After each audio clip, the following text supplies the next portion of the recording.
بسم الله الرحمن الرحيم. أيها النظار الكرام، السلام عليكم جميعا ورحمة الله تعالى وبركاته. تحيات جريدة الجسور بالحدود المغربية الجزائرية.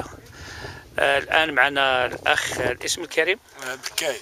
السي البكاي. البكاي واش؟ مداح. البكاي مداح. البكاي مداح من الآن هذا المكان اللي حنا متواجدين فيه كيفاش سميتو؟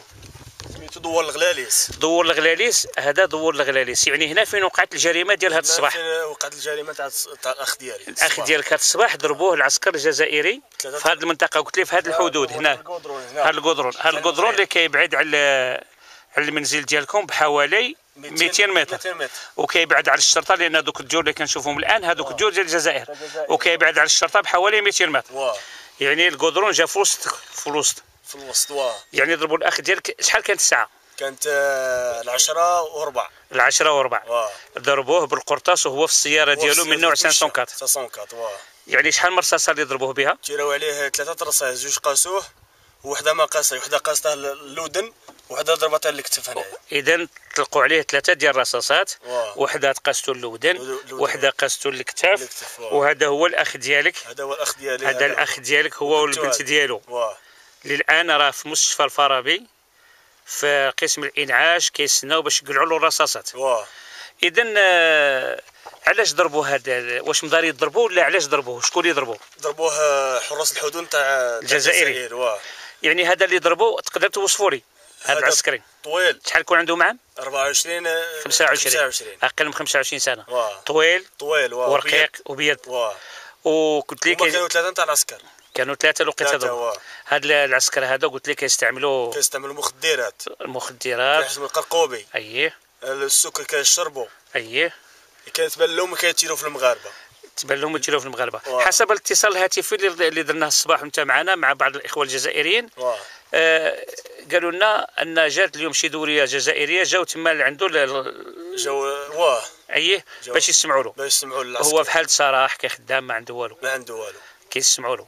الملاحظه الثانيه هي ان قلت لي البارح تيراو 5 رصاص. البارح تيراو فيكم 5 ديال الرصاصات. حنا كنا 17 واحد. 17 واحد يعني من سكان الدوار. واش كنتوا ديروا تمايا؟ حنا كنريحوا نقصروا. كتريحوا في هذا المكان، يعني كتريحوا هنا قرب الطريق تما كتجتمعوا كتريحوا وضربوكم 5 ديال الرصاصات ومحوش لحد ما قاس حتى شي واحد. الحمد لله. لغينا الحراس الحدود ديالنا ما قاموش بالعمل. لا، الحراس الحدود ديالنا جاو. يعني الحراس الحدود جاو وبقاو كيتمشاو في تما وكيديروا المجهودات ديال، لان ما عندهم ما يديروا. واش غادي هذوك 10 في عقل؟ واش غادي يضربوهم؟ ما يمكنش. حنا ناس سلمين ديال السلم. المغاربه معروفين بالسلم. هذوك الا ضربونا حنا ما غاش نديروا عليهم. اذا الحاجه الثانيه اللي هي كاينه هي ان من بعد ما قمنا بواحد الاتصال هاتفي مع دوك الناس اللي ساكنين هنا في الحدود، قال لهم علاش ضربت ذاك الاخر. قال لهم بغيت ننتقم. من الناس بغى ينتقم من الرايه اللي قال لك حرقوها وهما ما حرقوا لا رايه لا والو. يعني بغى ينتقم. قال كي حرقوا الرايه انا كنت المغربي لورمان قال لهم. اذا هذا من بعد حسب الشهاده ديالو هو اللي تيرا البارح. هو اللي تيرا البارح وتيرا اليوم. اليوم ضرب خويا.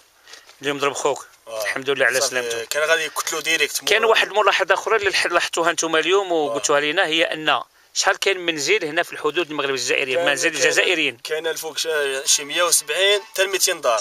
الفوق كاين 200 دار، وهنا كاين شي 90 95 100. 95 حتى 100 دار. منين ضربوا الاخ ديالي كاع علقوا العلام. يعني مباشره بعد ما تلقاو الرصاص على الاخ ديالك واحد الساعه ولا جوج كلهم علقوا الرايه الجزائريه قدام باش يستفزوكم. جاو هزوا رايات ولاو علقوهم باش يستفزوا المغاربه. باللي حنا هما كلشي حنا ما على بالناش. اذا كما شفتوا الان اخوان النظار الكرام، راه معنا الاخ ديال الضحيه اللي هو اليوم في السبيطار الفارابي، ورحنا في المكان اللي وقعت فيه هذه الجريمه من الاخوه الجزائريين. نقول لهم اخوان كيف ما كان الحال هما اخوان، لان واخا واحد فيهم ولا جوج ولا 10 ولا 30 ما عندهم عقل، ما غاديش ناخذوا حنا الشعار ديال 10 في عقل او 10 في عقل. حنايا الحمد لله ربي كرمنا بالصبر وكرمنا يعني بالايمان، وكنعرفوا وعاش الملك وعاش سيدنا عاش الملك. اذا هاد الاخوان كما قالنا الاخ من بعد اتصال هاتفي اللي قمنا به مع الاخ مع بعض السكان في الجزائر، قال لهم هذاك المجرم اللي تلقى الرصاص على المغاربه انه باغي ينتقم، باغي ينتقم من الرايه اللي داروها تمايا. اذا كاين شي كلمه تزيدها لنا؟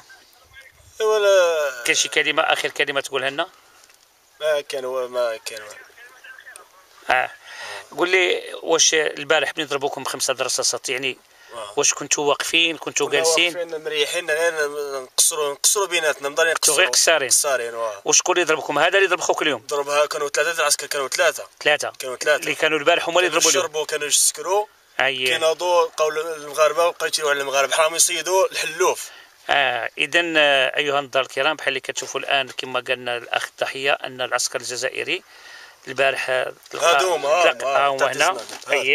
كي سميت هاد القشله ديالهم؟ تيزنافيت. هاد القشله هادي تيزنافيت، حنا غادي نشوفوها. هذا طلقوا 5 ديال الرصاصات البارح، وطلقوا اليوم 3 ديال الرصاصات، وقاسوا بها، وصابوا واحد فيها، يعني قاسوا واحد فيها. مع الاسف الشديد بهذا الكلام اللي ما مزيانش واللي ما كيعجبش واللي ماشي في المستوى، غادي نقول اللقاء ومع السلامه.